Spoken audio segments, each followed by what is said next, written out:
আজ আপনাদের চন্দনপুলি বা টুসি পিঠে করে দেখাবো। চলুন দেখে নেওয়া যাক কীভাবে চন্দনপুলি পিঠে তৈরি করতে হয়।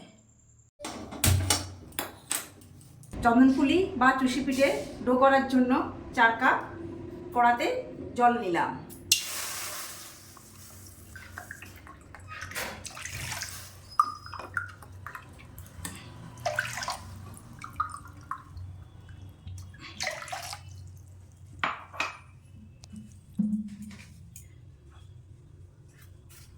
স্বাদ মতো লবণ দিলাম। গ্যাসটা জোর দিলাম। জলটা যতক্ষণ না ফুটবে ততক্ষণ আমি চাপা দিয়ে দিই।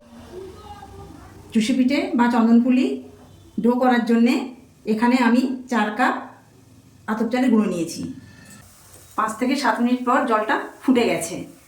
এর মধ্যে আমি টুসি পিঠের ডোটা করার জন্যে অল্প অল্প করে আতপ চালের গুঁড়ো ছড়িয়ে দিচ্ছি। এইভাবে গুঁড়োগুলো সব দিয়ে দেব।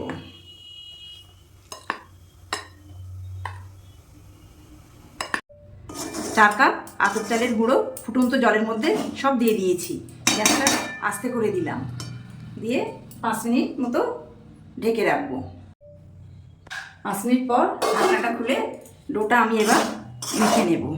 একটা অন্য পাত্রে ঢেলে নেব। গ্যাসটা বন্ধ করে দিলাম।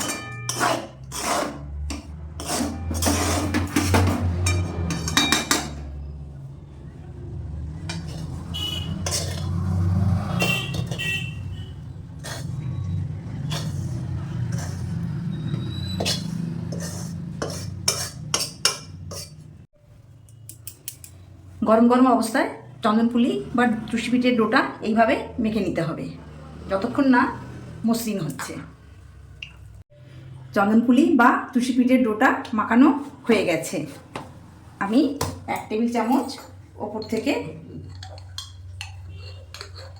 ঘি ছড়িয়ে দিলাম, দিয়ে ভালো করে মেখে নিলাম।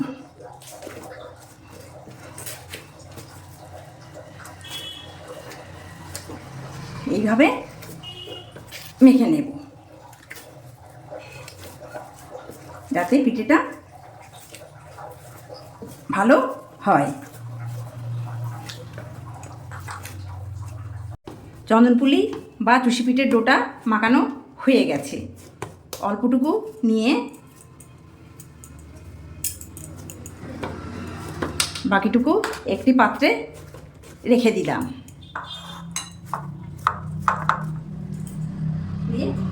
দিয়ে সাদা কাপড় দিয়ে ঢাকা দিয়ে দিলাম যাতে শুকিয়ে না যায়। এবার আমি চন্দনপুলি করে দেখাচ্ছি। এইভাবে ছোট ছোট লাচি কেটে নেব।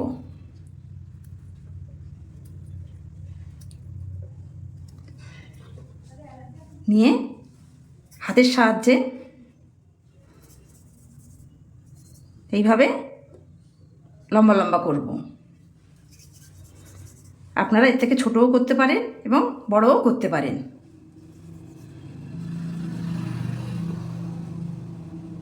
এইভাবে কেটে নেব।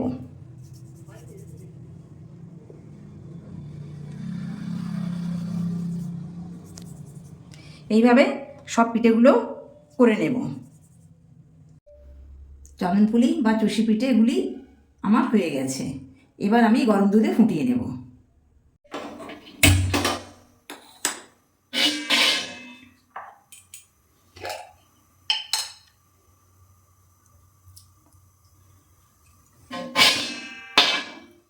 কড়া গরম হয়ে গেছে। অল্পটুকু ঘি দিয়ে আমি কাজু কিশমিশগুলো ভেজে নেব। 50 গ্রাম কাজু দিয়ে দিলাম কড়ায়। আস্তে আস্তে নেড়ে নিলাম যাতে না পুড়ে যায়।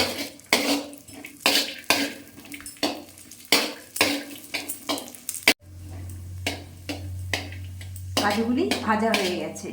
আমি একটি পাত্রে তুলে নেব।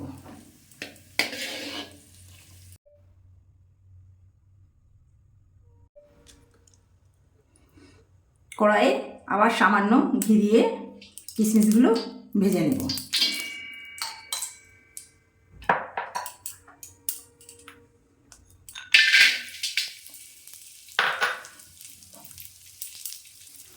আস্তে আস্তে নেড়ে নেব।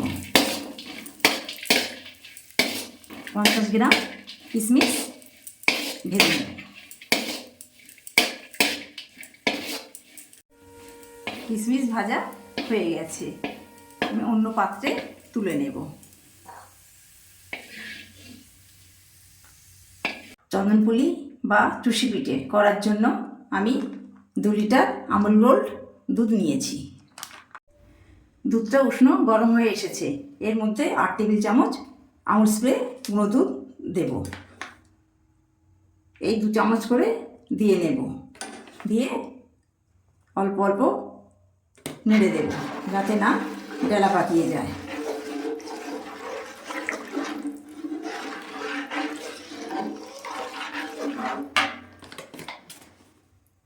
আবার 2 চামচ দিয়ে দিলাম,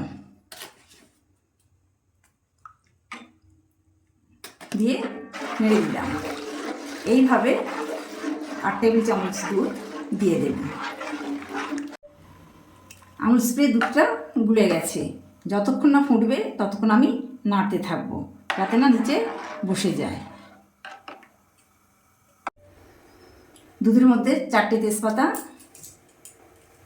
5টা এলাচ দিয়ে দিলাম, দিয়ে নেড়ে দিলাম। দুধটা ফুটে এসেছে, আমি নেড়ে দিলাম। যতক্ষণ না দুধটা গাঢ় হবে ততক্ষণ আমি নাড়তে থাকবো।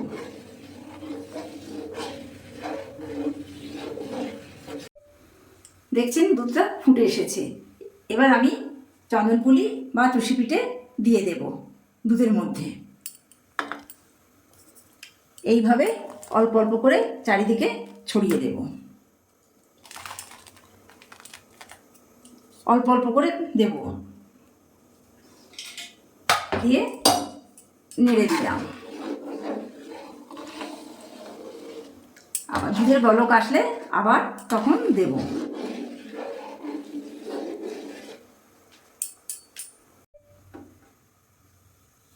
আবার দুধটা ফুটে এসেছে, আবার আমি পিঠেগুলি অল্প করে দিয়ে দিলাম চারিদিকে ছড়িয়ে। এইভাবে সব পিঠেগুলো আমি দুধের মধ্যে দিয়ে দেব।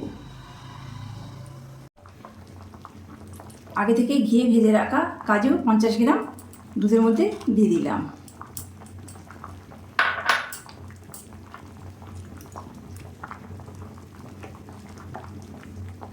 আগে থেকে ভেজে রাখা কিশমিশ 50 গ্রাম দুধের মধ্যে দিয়ে দিলাম, দিয়ে ভালো করে নেড়ে দিলাম যাতে না নিচে বসে যায়।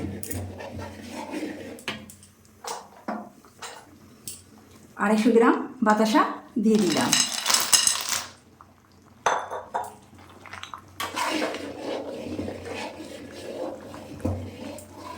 নেড়ে দিলাম। বাতাসাগুলো যতক্ষণ না গলবে ততক্ষণ নাড়তে থাকবো যাতে না পিঠে নিচে বসে যায়।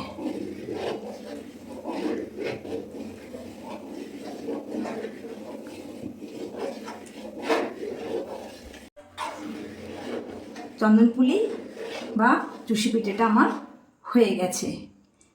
এবার আমি গ্যাসটা নিভিয়ে দিলাম। পিঠের মধ্যে এলাচ গুঁড়ো,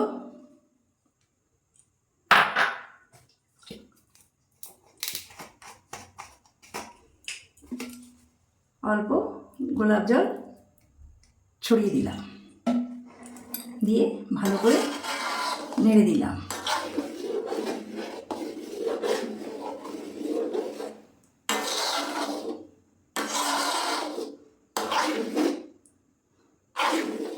দিয়ে 5 মিনিটের মতো ঢাকা দিয়ে রাখবো।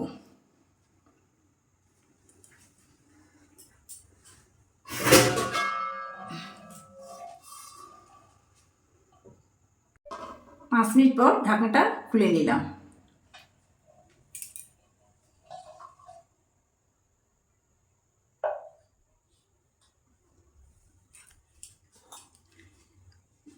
চন্দনপুলি বা চুষি পিঠেটা নেড়ে দিলাম, দিয়ে একটি পাত্রে তুলে নিলাম।